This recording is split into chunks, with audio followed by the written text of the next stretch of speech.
Welcome to the Drum Set Therapy Podcast. My name is Stefano Ashbridge, and this is a show about the challenges that come with playing the drums and what you can do about them so you enjoy your drumming journey. Visit drumlessonsinla.com for online and in-person drum coaching. One of the things that separate a good musician from a great one is dynamics. It's more than just how loud or soft you play throughout sections of a song, but dynamic playing involves changes that keep the interest of the listener, even if they're small ones. I'd like to discuss some things that will help you play the drums more dynamically, first balancing and adjusting the different voices of the drum set when playing, then specific exercises to develop the control it takes to alter the dynamic in your playing. Let's start with some options for the most used parts of the drum set. Bass drum. Most players either play the bass drum with their heels down or their heels up. It's possible to play dynamically using either technique alone, but practicing both will give you more options. For example, jazz drummers will often feather the bass drum, playing it lightly throughout to keep time. This is usually easier done with heels down. On the other hand, playing fast double strokes on the bass drum requires more power, and it's usually easier done with heels up. Multiple strokes on one bass drum are also done using the heel-toe technique, where you start with the heel up and alternate the bass drum strokes between the heel and the toe. Another technique to achieve this is called the slide, where you strike the pedal and slide your foot up the pedal as it rebounds to make the next stroke. Snare drum. A normal stroke on the snare drum is usually done by striking the center of the drum with the stick starting between 6 to 8 inches from the drum head. From there, you can lower the dynamics by playing ghost notes, which are softer strokes with the stick starting 1 to 2 inches from the drum head, or accented notes with the stick starting between 10 to 12 inches from the drum head. The exact height of the stick may vary from drummer to drummer, but the point is that the louder you want the note to be, the higher you should start the stroke or allow the stick to rebound from the head after you strike it. Another popular technique for accents on the snare drum is the rim shot. Rim shots are when you play the head and the rim of the drum with one stick at the same time. Playing them both together produces an accented note which makes the drum crack more. Conversely, a cross stick is a technique where the tip of the drumstick is placed on the head near one of the bearing edges and the shaft of the drumstick is struck against the rim opposite the tip. This produces a softer woodblock type sound. You can also get different sounds by playing the drum off-center. Experiment with each one of these snare techniques, moving the stick around to alter the sound. Hi-hat.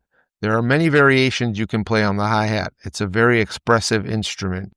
You can play it closed tightly, wide open, and anywhere in between by adjusting the pressure your foot has on the hi-hat pedal. You can play bark accents on the hi-hat by slightly opening them as you strike the hi-hats with your stick and then quickly closing them with your foot. You can also get different sounds by striking different parts of the hi-hat, like the bell, the bow, or the edge. A common way to play the hi-hats is by altering the strokes between the bow and the edge. This gives the flow a lilt as you play. Ride. In general, going to the ride cymbal from the hi-hat when you play opens up the sound and makes a dynamic change because it resonates longer than two hi-hats close together. As with the hi-hat, you can get different sounds out of the ride cymbal by playing it in different places. The most common way to play it is on the bow. You can get different accents by playing the bell or by playing the edge, the same way you would strike a crash cymbal. Styles. Different styles of music also have varying guidelines when it comes to dynamics and the four limbs. In rock drumming, for example, the beat is usually propelled by the bass and snare drum, so they're usually a little louder than the hi-hats or ride cymbal. In traditional jazz drumming, it's just the opposite, where the ride cymbal is what drives the beat and is usually louder than the bass and snare drums, which accompany and accent the music. This is something to take into consideration when working with different styles of music, but it's more of a guide than a rule. A simple but very important exercise to practice is to play a basic beat using any of the combinations of the above techniques, and gradually increase and decrease the volume of all your limbs at the same time. Make sure you don't change the tempo though. Use a metronome to make sure you stay in time. This really helps transitioning dynamic levels smoothly and develops the control that it takes to play various volumes. Do the same exercise with each limb individually. Increase and decrease the volume one limb at a time while the other limbs stay the same volume. Take note of how the different limbs feel when you play them at different dynamics. You want to make sure you're not increasing tension as you increase volume. Tension prohibits speed and control. You can also do the above exercise with fills. If you're going from a quiet section to a louder section, the fill you use needs to increase in volume appropriately.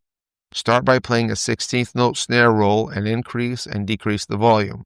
Again, use a metronome to stay in time.